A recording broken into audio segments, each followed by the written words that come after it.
Hello and a very warm welcome आज की special video में। दोस्तों, हम सभी जानते हैं कि इंडियन पुलिस सर्विस भारत की सबसे सम्मानित नौकरियों में से एक मानी जाती है। देश के हर एक युवा का यह सपना होता है कि वो इंडियन पुलिस सर्विस में आईपीएस ऑफिसर के रूप में देश की सेवा कर सके। एक आईपीएस ऑफिसर देश के विभिन्न राज्यों में शांति और सद्भाव बनाए रखने में एक बहुत अहम भूमिका निभाता है। 7th पे कमीशन के माध्यम से भारत सरकार ने यह सुनिश्चित किया है कि एक आईपीएस ऑफिसर को मिलने वाली सैलरी प्राइवेट सेक्टर की नौकरियों के साथ कॉम्पिटिटिव रहे। आज इस वीडियो के जरिए हम आपको बताएंगे कि एक आईपीएस ऑफिसर की सैलरी कितनी होती है और उसके साथ साथ उसको किस प्रकार की सुविधाएं प्राप्त होती हैं। लेवल्स इन पे matrix and appointment in these levels. 1. पे matrix. The level of pay in the pay matrix admissible to a member of service which shall be deemed to have come into force from the first day of January 2016 shall be as follows. Junior scale, level 10 in the pay matrix. The first and senior scale is senior time scale, level 11 in the pay matrix. The next is junior administrative grade, level 12 in the pay matrix. And the third in the senior scale is selection grade, which is level 13 in the pay matrix. Super time scale. Under this comes Deputy Inspector General of Police, who is level 13A in the pay matrix. The next is Inspector General of Police, who is level 14 in the pay matrix. Above super time scale. Under this we have Additional Director General of Police, who is level 15 in the pay matrix. HAG plus, who is level 16 in the pay matrix. And apex scale, which is level 17 in the pay matrix. Junior scale. IPS officers के लिए पहला scale junior scale होता है। इसमें IPS officers को 15,600 रुपए से लेकर 39,100 रुपए प्लस ग्रेड पे के रूप में 5400 रुपए प्रति माह मिलता है। आईपीएस ऑफिसर्स को प्रशिक्षण अवधि से लेकर उनके वेतन वृद्धि तक इस स्केल पर रखा जाता है। यह सैलरी मैक्सिमम 1,77,500 रुपए तक हो सकती है। Senior scale. सीनियर स्केल के 3 पार्ट्स होते हैं जो कि इस प्रकार हैं। Senior time scale. जब किसी आईपीएस ऑफिसर को उसका पहला प्रमोशन मिलता है तो उसे सीनियर टाइम स्केल के हिसाब से अपना पहला वेतन प्राप्त होता है। इस स्केल में आईपीएस ऑफिसर्स को 15,600 रुपए से 39,100 प्लस ग्रेड पे 6,600 रुपए प्रति माह मिलता है। यह सैलरी मैक्सिमम 2,08,700 रुपए तक हो सकती है। Junior administrative grade. जब आईपीएस ऑफिसर को सुपरिटेंडेंट ऑफ पुलिस के पद पर प्रमोट किया जाता है तो उसे जूनियर एडमिनिस्ट्रेटिव ग्रेड प्रदान किया जाता है, जिसमें आईपीएस ऑफिसर को 15,600 से लेके 39,100 प्लस ग्रेड पे 7,600 मिलता है। डेप्यूटी कमिश्नर ऑफ पुलिस को भी यही वेतन दिया जाता है। यह सैलरी मैक्सिमम 2,09,200 रुपए तक हो सकती है। Selection grade.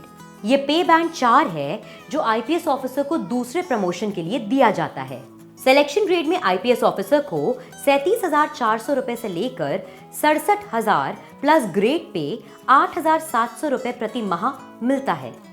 Senior superintendent of police को भी यही वेतन मिलता है। ये सैलरी मैक्सिमम 2,15,900 रुपए तक हो सकती है। Super time scale. Super time scale किसी भी आईपीएस ऑफिसर के नेक्स्ट प्रमोशन पर लागू होता है। सुपर टाइम स्केल के 2 पार्ट्स हैं। Deputy inspector general of police scale, जो कि पे बैंड 4 यानी 37,400 से 67,000 प्लस ग्रेड पे 8,900 रुपए प्रति माह है। राज्यों में किसी रेंज के डीआईजी को यही वेतन मिलता है। यह सैलरी मैक्सिमम 2,16,600 तक हो सकती है। Inspector general of police scale, जो कि पे बैंड 4 में 37,400 रुपए से लेके 67,000 प्लस ग्रेड पे 10,000 प्रति माह है। आईजी पुलिस को यही वेतन मिलता है। यह सैलरी मैक्सिमम 2,18,200 तक हो सकती है। Above super time scale. अधिकांश आईपीएस ऑफिसर्स इस स्केल तक पहुंचते पहुंचते रिटायर हो जाते हैं। बहुत ही कम आईपीएस ऑफिसर्स इस स्केल के आगे प्रमोट हो पाते हैं। अबव सुपर टाइम स्केल के 3 पार्ट्स हैं जो कि कुछ इस प्रकार हैं। Additional director general of police scale. ये स्केल पे बैंड 5 यानी 67,000 से 79,000 होता है। साथ ही इसमें कोई ग्रेड पे प्रदान नहीं किया जाता है। यह सैलरी मैक्सिमम 2,24,100 तक हो सकती है। दूसरा HAG+, यह स्केल पे बैंड 6 यानी 75,500 से 80,000 होता है। साथ ही इसमें कोई ग्रेड पे नहीं होता है। ये सैलरी मैक्सिमम 2,24,400 तक हो सकती है। तीसरा, एपेक्स स्केल। यह वेतनमान डायरेक्टर जनरल ऑफ पुलिस को दिया जाता है। डीजीपी किसी भी राज्य का शीर्ष पुलिस अधिकारी होता है। इस स्केल का पे बैंड 80,000 होता है तथा डीजीपी को इसी स्केल के अनुसार 2,25,000 वेतन मिलता है। खास बात यह है कि intelligence bureau director, BSF director general, CRPF director general, CBI director, commissioner of police Delhi को भी यही वेतन मिलता है। ये तो थी वेतन से जुड़ी जानकारी। अब आइए आपको बताते हैं कि एक आईपीएस ऑफिसर को वेतन के साथ साथ और क्या-क्या सुविधाएं प्राप्त होती हैं। रेजिडेंस। लगभग सभी जिलों में एक आईपीएस ऑफिसर के लिए बंगला आरक्षित होता है। अधिकांश जिलों में एसएसपी का ऑफिस और घर एक ही बिल्डिंग में होता है। ये बंगले काफी बड़े होते हैं और इसमें हर प्रकार की मेंटेनेंस की सुविधाएं सरकार द्वारा एक आईपीएस ऑफिसर को प्राप्त होती है। ये सुविधाएं इंक्लूड करती हैं माली, घर की हेल्प्स इत्यादि। Official vehicle.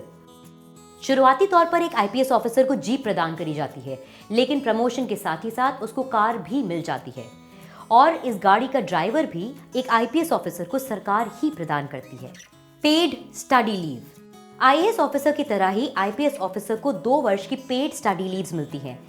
ये स्टडी लीव्स देश में या फिर विदेश में पढ़ने के लिए दी जाती हैं। Medical benefits. एक आईपीएस ऑफिसर को उनके व उनके परिवार के लिए फुल्ली पेड मेडिकल बेनिफिट्स प्रदान किए जाते हैं, जो किसी भी प्रकार की क्रिटिकल इलनेस को पूरी तरह से कवर करते हैं। इसके साथ ही एक आईपीएस ऑफिसर को फुल्ली पेड मेडिकल लीव्स भी प्रदान की जाती हैं। Extra ordinary leaves. IPS officers की सारी लीव्स खत्म हो जाने की दशा में उन्हें एक्स्ट्रा ऑर्डिनरी लीव्स प्रदान करी जाती हैं। ये लीव्स 3 महीने से लेकर 18 महीने तक हो सकती हैं। हालांकि ये लीव्स विदाउट पे होती हैं, इसीलिए इंक्रीमेंट के दौरान इस पीरियड को काउंट नहीं किया जाता है। Security guards and domestic help. एक आईपीएस ऑफिसर को हमेशा ही सिक्योरिटी गार्ड्स प्रदान किए जाते हैं। ये सिक्योरिटी गार्ड्स उनके घर के बाहर तथा घर के मेन गेट पर खड़े रहते हैं। इसके साथ ही आईपीएस ऑफिसर्स को घर के रोजमर्रा के कामों के लिए 2 नौकर भी प्रदान किए जाते हैं। Subsidised electricity and phone facilities. IPS officers को एक तय सीमा तक इलेक्ट्रिसिटी और फोन बिल नहीं देना होता है। हालांकि ये तय सीमा इतनी ज्यादा है कि आमतौर पर आईपीएस ऑफिसर्स के लिए इलेक्ट्रिसिटी और फोन बिल्स फ्री ही हो जाते हैं। Life time pension and superannuation benefits. एक आईपीएस ऑफिसर की सुविधाएं तब भी जारी रहती हैं जब वे अपना कार्यकाल पूरा कर लेते हैं। एक आईपीएस ऑफिसर जब तक जीवित है तब तक उन्हें आजीवन पेंशन मिलती है और रिटायरमेंट के समय उन्हें काफी सारे पैसे भी दिए जाते हैं उनकी सेवाओं के लिए। आईएएस ऑफिसर की सैलरी और अन्य सुविधाएं जानने के लिए हमारा video IAS salary and perks जरूर देखें। लिंक डिस्क्रिप्शन में दिया गया है। अगर आपको हमारा ये वीडियो अच्छा लगा हो तो इसे लाइक करें और शेयर करें और अन्य ऐसे ही वीडियोस देखने के लिए विजिट करें jagranjosh.com। Till the next time, it's a goodbye.